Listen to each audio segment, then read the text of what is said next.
El Supermarine Spitfire, también conocido como Tragafuegos, es uno de los aviones más famosos de la historia. ¿Por qué es un símbolo británico de la Segunda Guerra Mundial?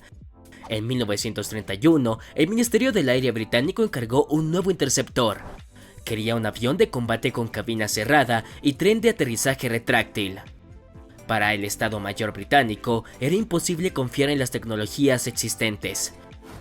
Había que fabricar un nuevo avión.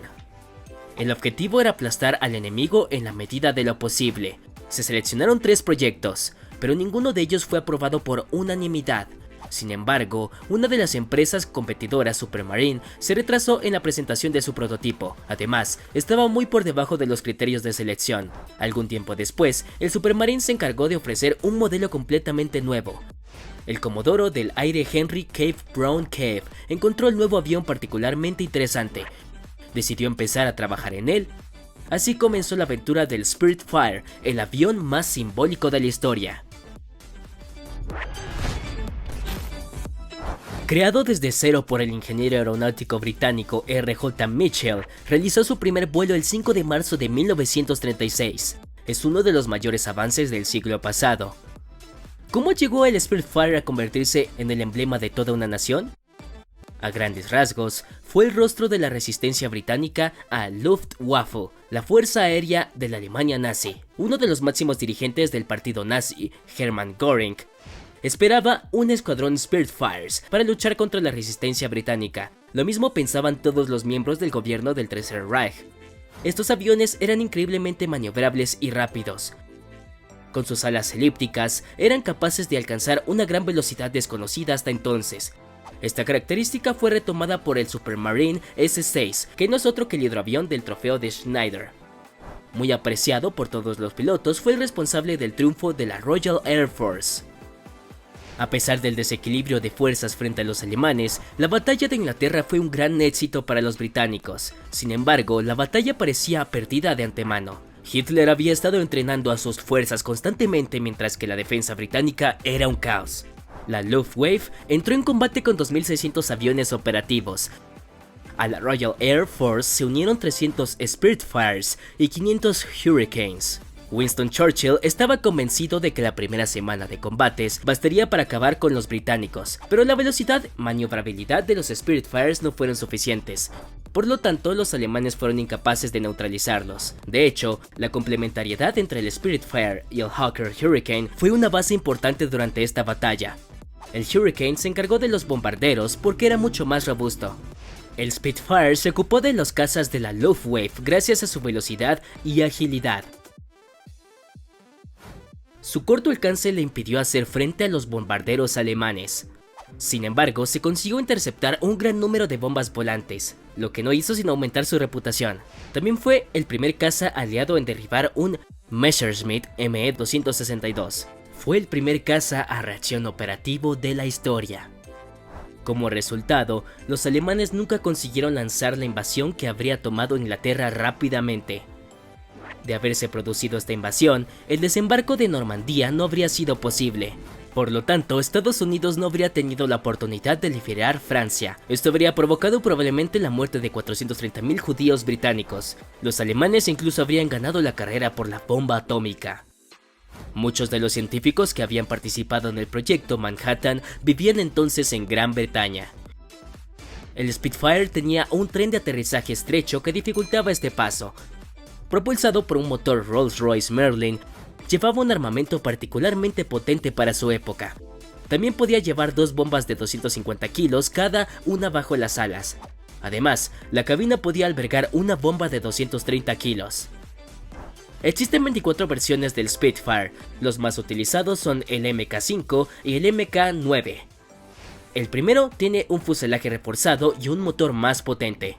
El segundo tiene un armamento más agresivo. También se fabricó una versión naval de Spitfire, llamado Supermarine Seafire. Tenía alas plegables y un bastón de aterrizaje. El Spitfire se exportó a Francia, Irlanda, Rumania, Dinamarca y Polonia. También se menciona a países como Israel, Siria, Egipto, Turquía y Canadá. Al final se construyeron 21.554 Spitfires en 24 versiones. A lo largo de la Segunda Guerra Mundial, su armamento y sus motores siguieron aumentando de potencia.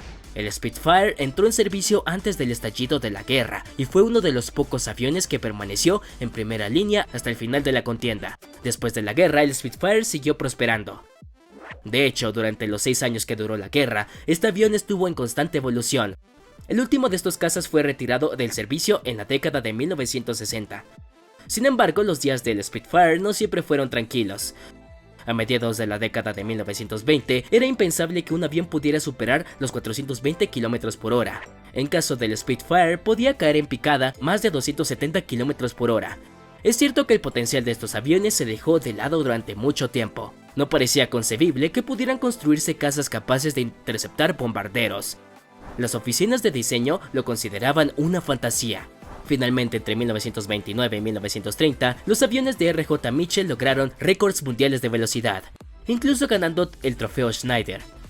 Incluso antes del éxito del Spitfire, Supermarine se encontró en problemas. En aquella época, el gobierno financiaba gran parte de los distintos proyectos. Sin embargo, no consideraba prioritario este gasto. Supermarine estaba a punto de rendirse. Pero Lady Houston no contaba con un empujón muy generoso. Nacida en el seno de una familia modesta, se convirtió en la mujer más rica de Gran Bretaña tras casarse con un armador millonario. Tras la muerte de este, heredó toda su fortuna. Como consecuencia, no conocía límites. Apoyó a muchas causas, como la de los cristianos oprimidos en Rusia y el movimiento por los derechos de la mujer. En 1931, la Supermarine recibió un cheque que cubría todo el coste del S-6. Así nació el Spitfire. Gracias a esta financiación inesperada, la Supermarine pudo continuar su actividad y desarrollar sus proyectos. Solo podemos dar las gracias a esta señora, sin la cual el curso de la guerra habría sido muy diferente. El equipo RJ Mitchell estaba a la vanguardia de los avances aeronáuticos. Utilizó el trofeo Schneider para probar sus modelos contra los mejores.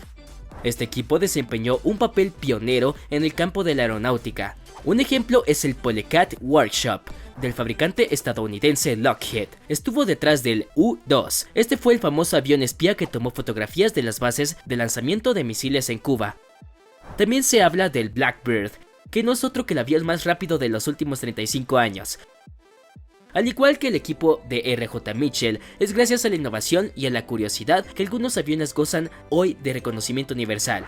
Hoy en día, el Spitfire sigue siendo un monumento histórico. De hecho, en 2019, uno de estos cazas emprendió una vuelta al mundo de 4 meses de duración. En diciembre de 2019, el sueño de 2 aviadores británicos llegará a su fin. Símbolo mítico de la batalla de Inglaterra, era la primera vez que un avión de este tipo daba la vuelta al mundo. Desde la Estatua de la Libertad hasta las pirámides de Egipto, cruzó el Océano Atlántico y la costa del norte del Pacífico. Fue cuando sobrevolaba Estados Unidos cuando tuvo un problema con el sensor de temperatura. Se detuvo unos días en un rancho de Texas para encontrar una solución. Finalmente, regresó a Gran Bretaña vía Grecia e Italia. Con este increíble viaje, los 2 aviadores quisieron rendir homenaje al Spitfire y a sus diseñadores. Hoy en día solo quedan 250 Spitfires. Solo unos 50 siguen volando. La mayoría de estos aviones tienen su base en el Reino Unido. Aún hoy, este caza conserva una imagen prístina y victoriosa. ¿Cómo será dentro de 10 años? Si te ha gustado nuestro tema del día, no dudes en darle me gusta a este video. Para disfrutar de todos los demás videos, suscríbete al canal. Si lo deseas, puedes dejarnos sugerencias en los comentarios. Esto podría ser muy útil en el desarrollo de nuestros próximos temas. Y no olvides activar la campana de notificaciones para no perderte de ninguna de nuestras próximas novedades. Nos vemos pronto en A-Tech.